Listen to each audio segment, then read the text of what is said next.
Hello again, everyone. Edwin Learnard back once again. In this YouTube astrological segment, I'm going to be talking about astrology and the death of country music legend Charlie Daniels. And some of you may have heard that legendary country music artist Charlie Daniels passed away. It was, if I'm saying it right, either a hemorrhage stroke or stroke hemorrhage. Very terrible, tragic. He was, I think he was like 83 when he passed away.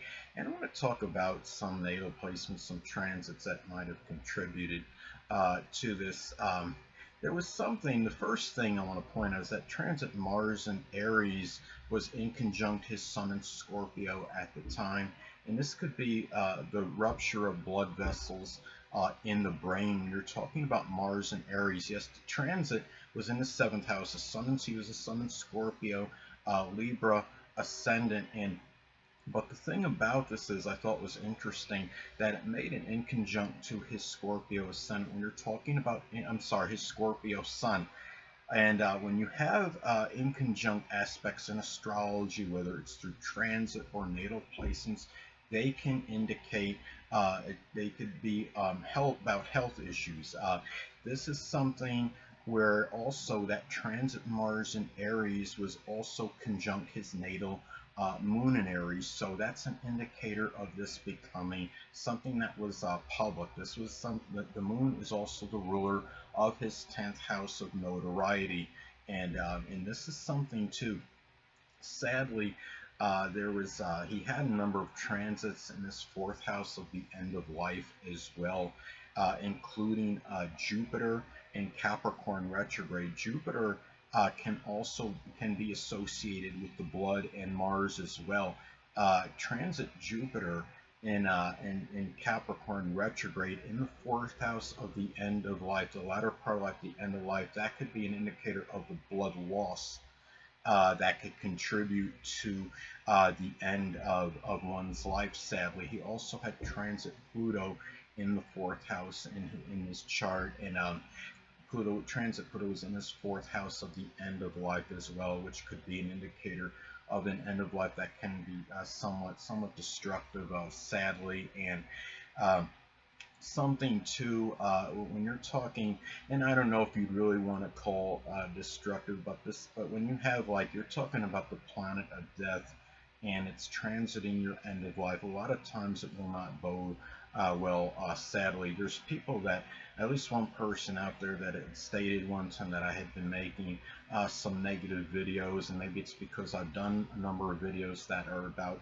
astrology and the death of celebrities. But what people have to understand is that death is a proponent of life, and it's not that I'm being overly negative or pessimistic or morbid or morose or what have you. It's just being factual, and it can help others if they have transits in their chart or natal placements to understand where there could be some certain propensity for death. I mean, I have the ruler of my 8th house and my 6th house in my natal chart, and that could be a death. That could indicate a death from a debilitating illness. Jupiter in that ruler is Jupiter in my 6th house. So Jupiter could be connected with the liver, so it gives people understand. It could give me an understanding. I guess, what can I do to counteract possible liver disease? So those are some things to look at. But I'm sorry, I went off on a Gemini moon tangent. They're going back to Charlie Daniels' chart and some transits, natal placements that might have been contributing to his death.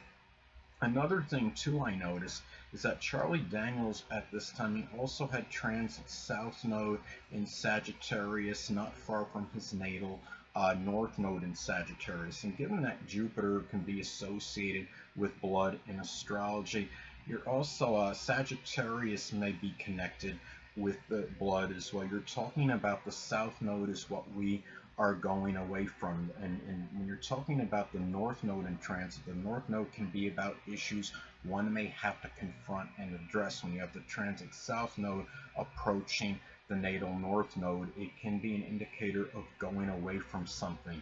And that your future is tied in with going away from something. And sadly, and it's a loss.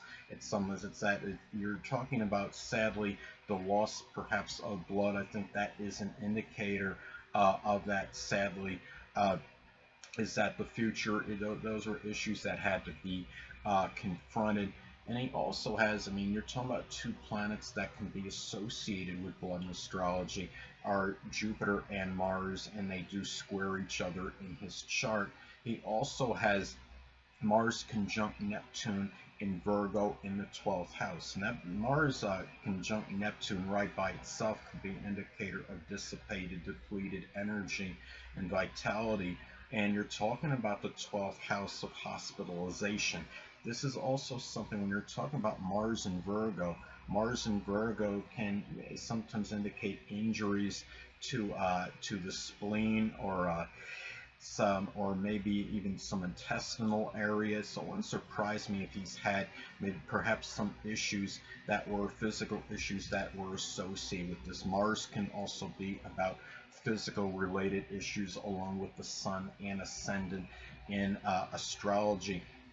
And at this time as well, he also had that transit. Mars in Aries was opposing his ascendant at the time that this happened. His Pluto is not far from the critical 29th degree in Cancer.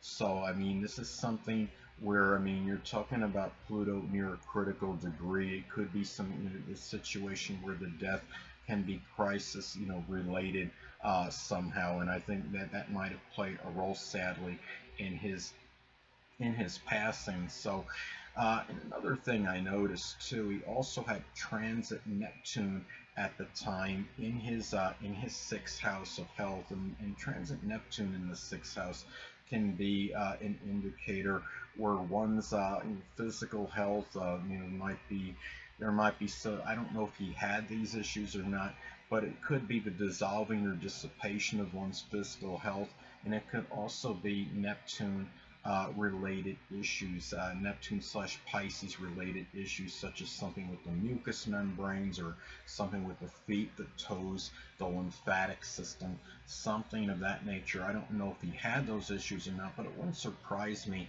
if he had maybe at least one of those issues going on, considering he had transit Neptune in the sixth house at the time. He had passed, and also it wasn't far from his natal Saturn in Pisces in the sixth house, so that could be an indicator of. I mean, Saturn in Pisces by itself can give some issues with what I just described, some physical, some debilitations that could be connected with the feet, the toes, the lymphatic system. But when you're talking about Neptune not far from it, that could add weakness to that as well, I would say, because Neptune can be about weakness, and it's also dissolving, dissipating energy. So it's really, and it just, I mean, it's a shame you lose somebody like this. That was such a legendary singer. He did sing that song, "The Devil Went Down to Georgia." That is what he's really renowned for.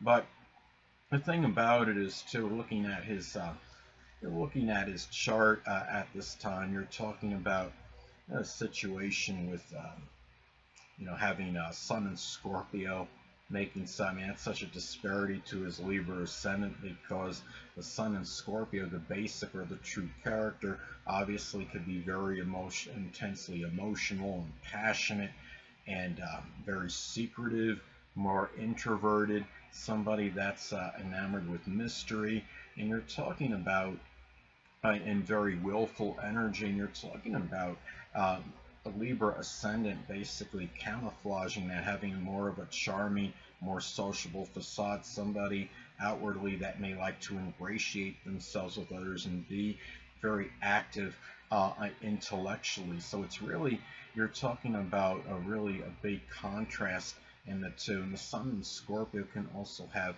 the basic ones, can be connected with things with the occult, the supernatural, which include astrology, being enamored with mysteries, and a person, as far as the Sun and Scorpio, the true character deep down, being somebody that was very mysterious and not really and having a hard time letting others in their life. But you're talking about a Libra ascendant is almost the exact opposite. So I thought that was very it's just a very interesting combination that he has, having the moon in Aries. Of course, that could be somebody that could react in a very I mean, the moon is reactionary, it's responsive, It's somebody that I mean, Moon is when you're talking about Moon again, it's responsive, reactionary. So I'm sure he's had at times very acrimonious responses to others, and but in really in being very abrupt with his responses. And also you're talking about the Moon being the emotions that could be very acrimonious, acerbic emotions as well. But there's really not much more I wanted to really have to say about this. And this is just, again, it's a terrible thing for to have a passing like this of somebody that legendary status. I mean, everybody has to go sometimes, but we're never. I mean, it's like we're all, most of us are always going to be a little bit shocked, at least a little bit shocked when something like this happens. He also had transit, speaking of shocking, he also had transit Uranus conjunct his natal, or at least a loose conjunction to his natal Uranus in his 8th house of death. And he, I mean, this was obviously, you're talking about the Uranus return. A lot of us don't even get around to, but when you have a Uranus return, that indicates that Uranus had gone through all your houses in your natal chart during your life. So you're talking about a full life full of a lot of unexpected, unpredictable events that that encompassed all areas of life basically. So it really, I mean, if somebody can make it to 84, I think that is phenomenal. And the thing about this too is this was obviously something that was very shocking to many, and may he and I want to just, if any of his friends or family members see this, I just want to offer my condolences, and wanted to say it prayerfully he's in a better place right now. Anyway, people, that'll conclude this YouTube astrological segment. Until next time, people, Edwin Learnard saying stay well.